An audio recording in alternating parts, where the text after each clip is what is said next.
ঘৰ সমস্ত এতিয়া যমদূতে যমক প্ৰশ্ন কৰিছে যে নামৰ মহাতত্বৰ কথা এতিয়া বুজিলোঁ যে ঈশ্বৰৰ নাম গুণ লৈ ভকতৰ সংগ লৈ সেই নামৰ তত্বৰে সমস্ত লোকৰ হৃদয় এনেদৰে পবিত্ৰ কৰিব পৰা যায় যাৰ ফলত সেই লোকসকল ধৰি যাব পাৰে। কিন্তু এইটো কথা বুজি নাপালোঁ নামৰ ইমান শুদ্ধ তত্ত্ব জগতত চলিবৰ কাৰণে জীৱসকলক প্ৰদান কৰিছে, কিন্তু তাৰ আগতে তেতিয়াহ'লে নানা ধৰণৰ পূজা বিধি ব্যৱস্থাবিলাক যিবিলাকৰ জৰিয়তে আমাৰ জীৱৰ প্ৰতি অন্যায় কৰা হয়, জীৱৰ প্ৰতি মহা অপৰাধ কৰা হয়, দুখ কৰা হয়, পাপ অৰ্জন কৰা হয়, এই এনেকুৱা যিমানবিলাক বৈষয়িক কৰ্মৰ যিটো বিধান এই সমস্তবিলাক ইয়াৰ আগতে প্ৰভু ভগৱানে কিয় সৃষ্টি কৰিলে? এতিয়া যমৰ দূতৰ মাজত এই চিন্তাটো আহিছে। এতিয়া তাৰ কাৰণে কৈছে যে নামে ক্ৰিয়া কৰিছে যদিও সেই নামৰ পৰিৱৰ্তে আৰু নাম নোলোৱাৰ যি এটা পৰিস্থিতি এইখন সংসাৰত ভগৱন্তে কিয় সৃষ্টি কৰা এই কথাটোহে বুজিব নোৱাৰিলোঁ। এতিয়া চাওক গুৰুসকল, যম শব্দটো আমি তাৰ পাৰমাৰ্থিক অৰ্থটো বিচাৰিলে গোটেই ব্যৱস্থাটো ওলাই যায়। যম বুলি যাক কোৱা যায়, এই যম কোন? এই যম হৈছে বৈকুণ্ঠৰ এজন মহা পাৰিষদ, মহাবৈষ্ণৱ। 12 বৈষ্ণৱৰ ভিতৰত যমো এজন। এই যম কাৰ সন্তান?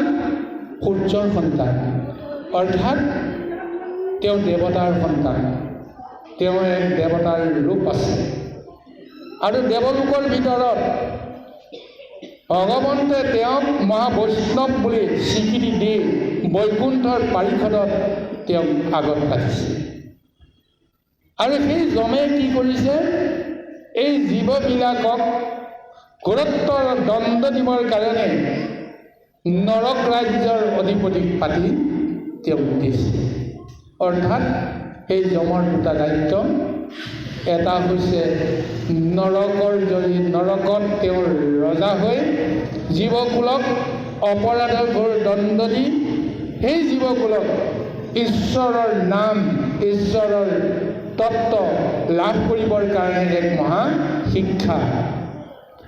আৰু দ্বিতীয়তে তেওঁ বৈকুণ্ঠৰ এজন মহাপাৰিষদ হৈ তেওঁ স্বৰ্গ মধ্য পাতাল সমস্ততে তেওঁ অবাধ বিচৰ হৈ আছে।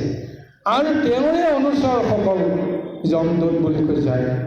আৰু আমাৰ আধ্যাত্মিক তত্ত্বত ক'বলৈ কৈছে যম শব্দটো কি বুজাইছে? সংযমৰ কথা কোৱা হৈছে। এই ইন্দ্ৰিয়বৰ্গক নিজৰ নিজৰ বাসনা অনুযায়ী কৰ্ম কৰিবলৈ কোনো কাৰণতে যেন স্বাধীনতা নিদিয়ে, এটা নিয়মৰ মাজেৰে তেওঁলোকক বান্ধি ৰাখি সেই কৰ্মত তেওঁলোকক শুদ্ধ ৰূপত অভ্যস্ত হ'বৰ কাৰণে দিয়া মহাজ্ঞান, এই জ্ঞানবোধটোকে কোৱা হৈছে সংযম। সংযম শব্দটোৰ সং শব্দটো মানে লগ আৰু যম শব্দটোৱে হৈছে মূল, যিটো আমাৰ বিবেক বিবেচনা শক্তি, ধৈৰ্যৰ যিটো শক্তি, সেই শক্তিটো কোৱা হৈছে। গতিকে যমৰ দৰ্শন জগতৰ কাৰণে, জীৱকুলৰ কাৰণে নিশ্চয় এক মহা ঔষধত পৰিণত হৈছে। যদিও শাস্তি দিবৰ কাৰণে জীৱবিলাকক লৈ যায়, তাৰ জৰিয়তে কিন্তু জীৱবিলাকক পৰম জ্ঞান তত্ত্ব প্ৰদান কৰিবৰ কাৰণেহে যে তেওঁলোকৰ কাৰণত সেই শাস্তিৰ বিধান প্ৰযোজ্য হৈছে। এয়া সৃষ্টিৰ এটা ব্যৱস্থা। প্ৰভু ভগৱন্তে যমৰ জৰিয়তে সেই ব্যৱস্থাখিনি সাধন কৰিছে।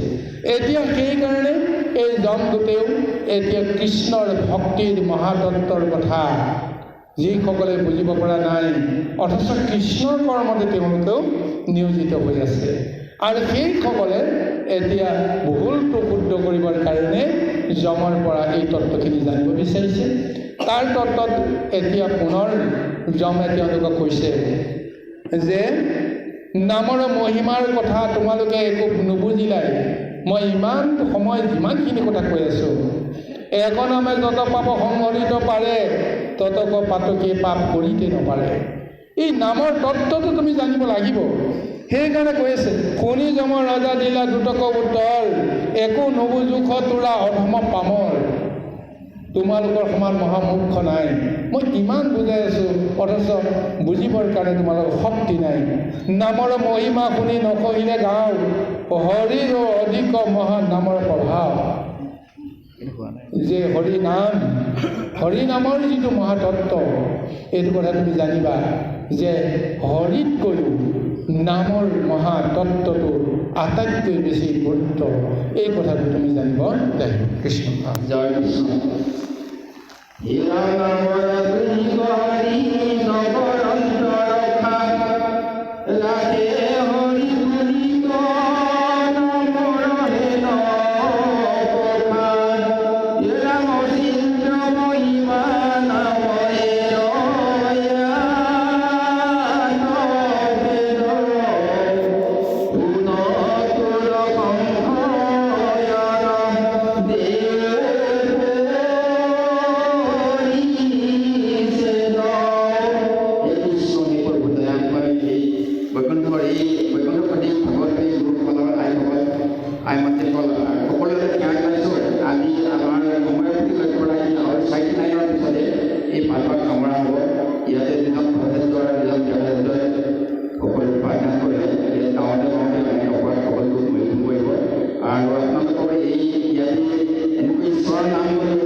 এতিয়া অন্তিম দুটা পদৰ চৰণত এই নামৰ মহা মহিমা তত্ত্বৰ কথা ব্যক্ত কৰিছে স্বয়ং যমে।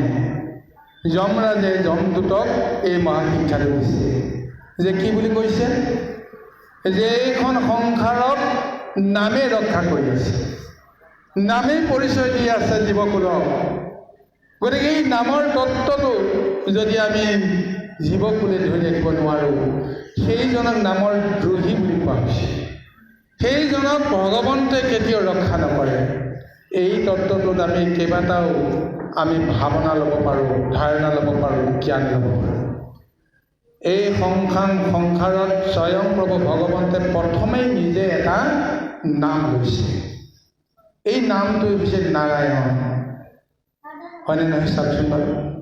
নিৰাকাৰ পৰম ব্ৰহ্মজনে যেতিয়া সংসাৰত কিবা এটা কৰ্ম কৰিবৰ কাৰণে মনেৰে যেতিয়া চিন্তা কৰিলে, লগে লগে তেওঁ নিৰাকাৰৰ পৰা আকাৰলৈ আহিল।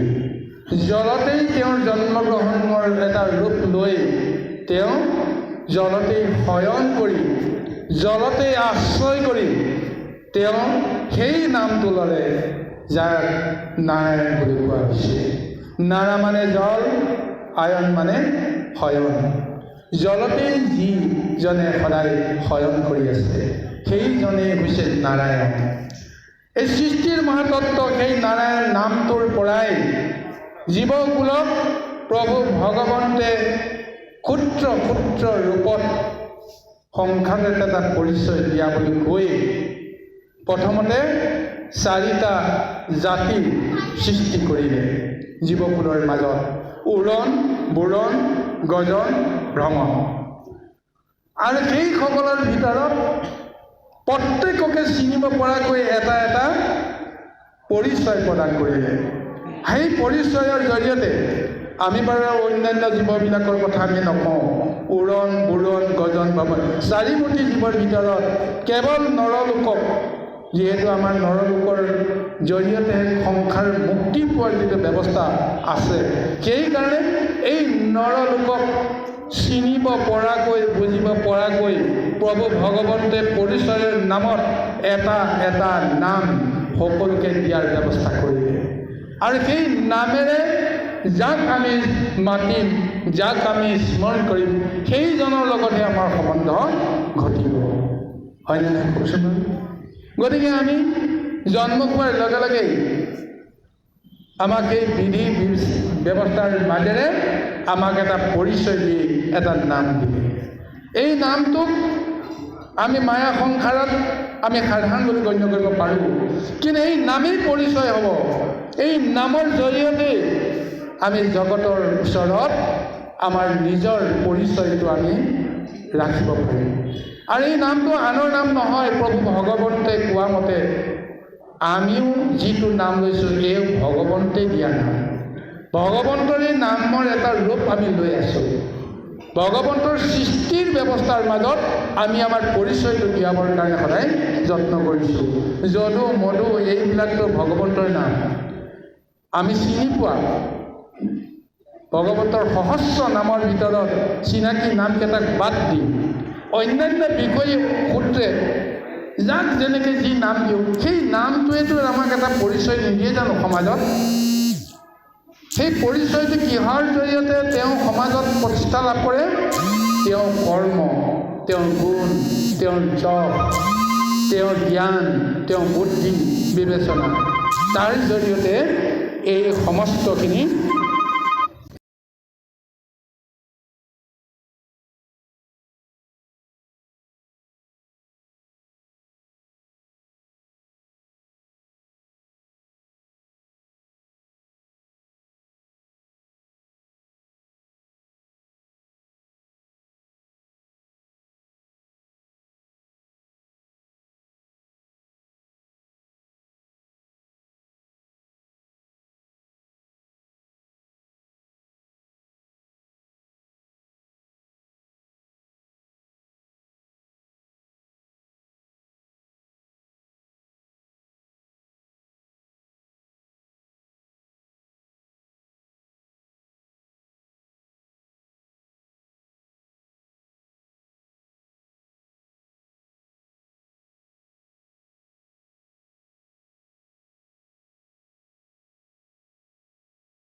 দিছে বা সমাজে দিছে, এই নামৰ মৰ্যাদা মই ৰক্ষা কৰিব পৰা নাই। গতিকে ভগৱন্তেও আমাক কেতিয়াও ৰক্ষা নকৰে বুলি কৈছে। অৰ্থাৎ এইটো জনমত আমি কেতিয়াও ৰক্ষা নাপাম। তাৰ জৰিয়তে আমাৰ কৰ্মৰ দুখ গুণ বিচাৰ বিবেচনা কৰি স্বৰ্গ, মৰ্ত্য, পাতাল তিনি ত্ৰৈলোকত ক'ত স্থান হ'ব, কোনটো জীৱত স্থান হ'ব, ভগৱন্তে ঠিক তেনেকৈ আমাৰ শাস্তি বিধানৰ জৰিয়তে আমাক এই সংসাৰত নিকাল হৈ যাব।